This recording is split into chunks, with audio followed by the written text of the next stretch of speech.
Gubernur Sulawesi Selatan Nurdin Abdullah meresmikan dimulainya pengerjaan proyek pelebaran Jalan Metro Tanjung Bunga Sabtu 24 Oktober pagi. Proyek pedestrian trotoar yang digarap langsung oleh PT Nindya Karya sebagai kontraktor pada fase 1 ini dijadwalkan rampung hingga 70 hari ke depan.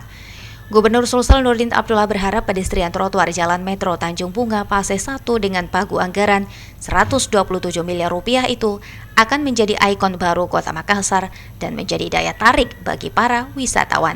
Jadi ini satu-satunya yang bisa kita jadikan landmark Makassar. Kalau jalan-jalan, ruas jalan lain itu sudah padat dengan bangunan.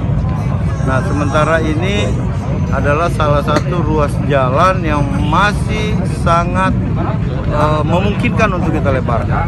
Ya, nah, tentu sebuah kota pasti harus punya landmark. Nah, Metro Tanjung Bunga ini kita harapkan menjadi landmark Kota Makassar. Jalan Metro Tanjung Bunga nantinya akan menjadi landmark baru Kota Makassar dan Sulsel dengan lebar jalan 50 meter, panjang 6 km dengan fasilitas pedestrian dan jalur sepeda lebar 6,6 meter, jalur hijau 2 meter, jalur lambat 4,8 meter, jalur hijau 1 meter, jalan utama 9,6 meter, dan jalur hijau 2 meter.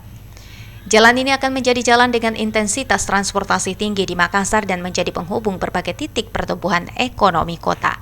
Tridewanti, Fajar TV dan Fajar Radio melaporkan.